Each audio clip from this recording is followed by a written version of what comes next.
Okay, so after taking a moment to relax after the other video I made, I finally am going to look over the Lightcone.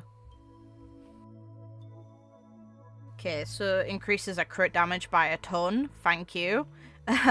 When the wearer hits an enemy target, it inflicts empty bubbles on the enemy lasting for 1 turn. It can be triggered 1 time against each target for every attack they launch.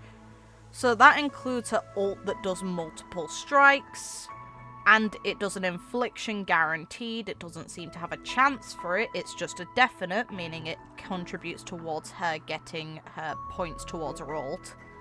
The wearer deals 24% more damage to targets afflicted with empty bubbles. That's nuts!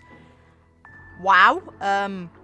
And damage from the ultimate of that wearer is increased by another 24%. So she gets a 48% buff. That is mad. Yay, accessible. This is one of the best Nihility Lightcone banners I have seen just because of this alone. Good Night Sleep Well is basically the budget option for characters like Kafka and other Nihility characters that can deal damage. So this is the one instance of a DPS that I don't think is actually going to want it, and she kind of needs a Lightcone because she's guaranteed to inflict a debuff, which will contribute towards her ult. And the damage she gains is absolutely stupid. 24% here, 24% here, so 48% whenever she ults, if the moment she ults, and then you also have the crit damage buff as well. That's insane. It just is. But regardless, this is really good for people who have Kafka. I don't think it's a good budget option for Acheron, funnily, because while you are aiming to stack debuffs, you're not going to make up the damage that you'd get otherwise, because the highest stack is up to 3 times. 3 times the numbers. So at minimum you can get 36% damage buff. You get more than that from the R1 of Stira. Like the other Lightcones, the other 2 don't really matter. It's just this one that's absolutely insane that's running on this banner, because it means that people who already have Kafka can make Kafka better if they don't have her signature. So yeah, that's a really good banner. Now let's have a look at the Gallagher information I missed too. So this man, story, a security officer for the Bloodhound family, fair enough. He's also slovenly and indolent mixologist, fair enough. He's always courteous, makes sense. Complicated past, sure. Gallagher's the name. I'm one of the local hounds around here. Step into Pennaconia, the land of dreams. Bloodhound family doesn't exactly roll off the tongue. What do they call me? Lapdog? Can't say they're a talented bunch, but they sure do have sharp tongues. Fair enough. Making a drink is a sensory skill. In dreams, creating fizzy concoctions requires adding a bit of your mood. Heavier if you're troubled, a touch sweeter if you're in high spirits. It's not just about mixing beverages, it's about mixing the experiences of life. Fair enough. Careful, don't get too lost in those sweet dreams. Fair enough. Organic yeast. What a name. Okay, so he uses some sort of new mat. Fair enough.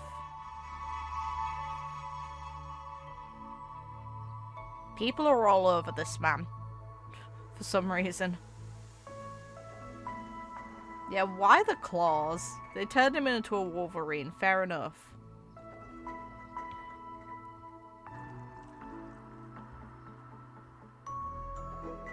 Tipsy Tussle. Great name. Special brew. Such an amazing looking egg. It's another daft one, like with Lynx's animation for her ult, where she throws the giant pill in the air. Meanwhile, his ult is far more serious. But yeah, cool stuff. The Lightcone's incredible. And that is coming home too. I have enough save to guarantee both, so I'm going to get both. So, best of luck everyone with your own pulls, and take care. Right as I was starting to like pack up and get ready, after finishing the editing of the video I just did, I found this, and I'm looking at it, because, yes, priorities. Attack turn lady whose true name is unknown, sure. It's interesting she introduces herself. A Acheron, should I say anything else? Fair enough. Would you like to have fruits first? Fine, this peach will do. It's a conglomeration of the joys of life. I like it very much. And I trust the taste will be as sweet as how I remember it. Okay, March 7th. I've got lots of delicious snacks. Oh, offering us stuff. Oh, March, you sweetheart. On the origin of your name, you seem surprised. The origin of this name is complicated and cannot be explained in a few words. But should there come a day when you know who I am and hear what I have done, you will be able to understand the meaning of Acheron. Aventurine's notes. As I suspected, one can only taste joy of facing an unknown outcome when placed in the same gamble as a person one can't see through. Jesus Christ, of course, man. About the makeup you carry on your person. It's an old habit. In my memories, my hometown often had heavy thunderstorms. Fearing their makeup would be ruined by the rain, girls carried their makeup with them wherever they went. Even though the memories have now grown hazy, the habit still remains. You're saying that stormy days make people fatigued? Indeed, a dark sky can quietly erode one's mental strength. However, the rain of the present is a rare experience for the person I am. It is a time when I can obtain slivers of quietness from its rustling noise. Black Swan, compared to how it was in your past, the rain of our current times is indeed peaceful and quiet enough. Okay, fair enough. How does it feel to traverse the cosmos alone? The vastness of the cosmos can easily make you feel lost and alone. However, the people you encounter on the journey will also provide you with guidance. Though I can only spend a fleeting moment with them, I still treat such experiences as a comfort. In all honesty, those who venture alone through the cosmos harbour two primary ambitions: to uncover the path laid by their predecessors, and to forge their own unique path. However, under the Aeon's watchful gaze, the latter often remains unfulfilled while the former takes precedence. Waltz notes, in the immersed sea of stars, everyone will leave their mark. Oh, of course he feels that way.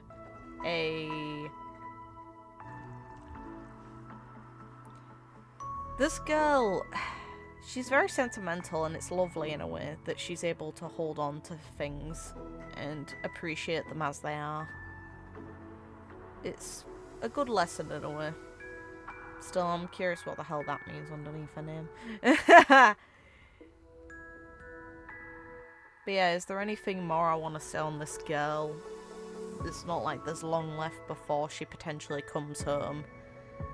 It's like, she definitely will. She will come home, and the aim is to get her Lightcone home, and see how good it is only justifies my aim to get it. I was just going to get it because of favoritism of the character. So what else is there? To be fair, this will probably be uploaded attached to the other one, so it makes sense that I'm bringing up the Lightcone now. Depending on how quickly she comes home depends on if I'll try for Eidolons as well.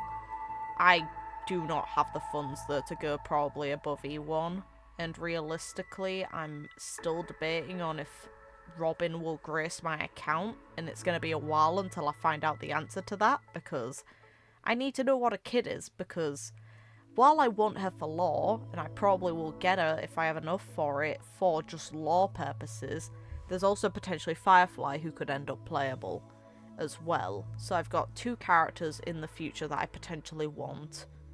And I should realistically, considering Acheron is going to be the focus of my account now, she will end up being my main that I will long-term get to E6.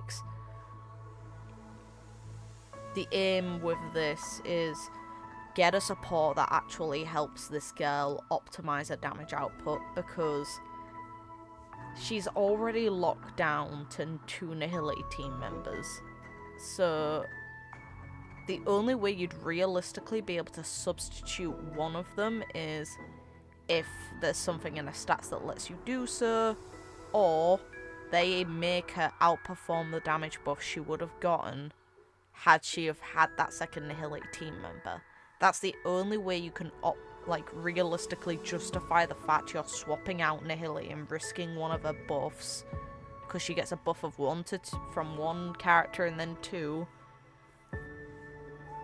And Sparkle is definitely an option, but if I pull for her, there's no guarantee I'll get Acheron and her Lightcone, so I'm not willing to do that. It's a bit... The banners are way too close. I would rather get this girl home and then see what happens afterwards. And if Sparkle reruns and it turns out she's essential for her, I'll get her then. Until then no. And for now, I have someone on my friends list who has her as like a supportive character, so I don't need to worry too much about it. I'm in no massive rush.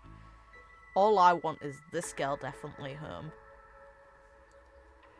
Okay, I just had to make a reaction to this because I saw this post making a point that apparently Kevin's VAs for Chinese and Japanese is present as the narrator of this. I was questioning it. I even asked, like, is this actually their VA?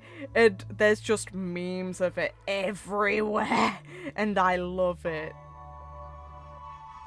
Our guy narrating for her. Hell yeah. Hell yeah. I love it. It makes me so happy. That's awesome. I just needed to add that in. It just had to be, because that's amazing. That's great. As someone who loves this series, that makes it even better.